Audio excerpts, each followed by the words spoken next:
Diqqat aholiga tezkor xabar.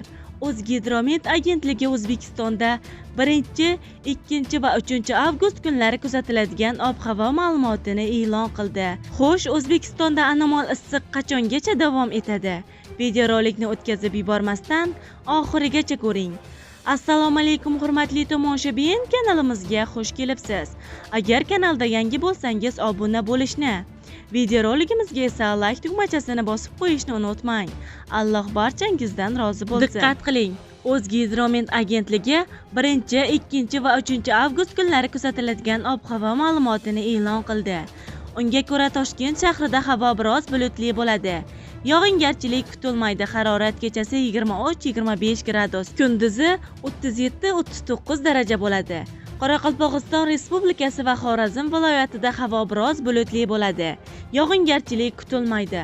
Shamol sharqdan 7-12 metr sekund tezlikda esadi. Ba'zi joylarda 13-18 metr sekundgacha kuchayishi, ayrim joylarda chang-to'zon bilan kuzatilishi mumkin. Harorat kechasi 22-27 daraja, kunduzi 37-42 daraja bo'ladi. Buxoro va Navoiy viloyatlarida havo biroz bulutli bo'ladi. Yog'ingarchilik kuzatilmaydi. Shamol sharqdan 7-12 metr sekund tezlikda esadi. Ba'zi joylarda 13-18 metr sekundgacha kuchayishi, ayrim joylarda chang-to'zon bilan kuzatilishi mumkin. Havo harorati kechasi 22-27 daraja, cho'l hududlarda va ba'zi joylarda esa 33-30 daraja, kunduzi 38-43 daraja bo'ladi. Toshkent, Sirdaryo, Jizzax va Samarqand viloyatlarida havo biroz bulutli bo'ladi.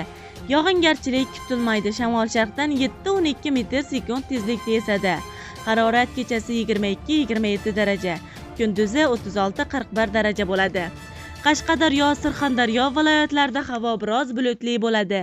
Yog'ingarchilik kutilmaydi. Shamol sharqdan 7-12 metr sekund tezlikda esadi. Ba'zi joylarda 13-18 metr sekundgacha kuchayishi, ayrim joylarda chang-to'zon bilan kuzatilishi mumkin. Harorat kechasi 23-28 daraja, kunduzi 38-43 daraja bo'ladi. Andijon, Namangan va Farg'ona viloyatlarida havo biroz bulutli bo'ladi. Yog'ingarchilik kutilmaydi. Shamol sharqdan 5-10 metr sekund tezlikda esadi. Harorat kechasi 20-25 daraja, kunduzi 36-41 daraja bo'ladi.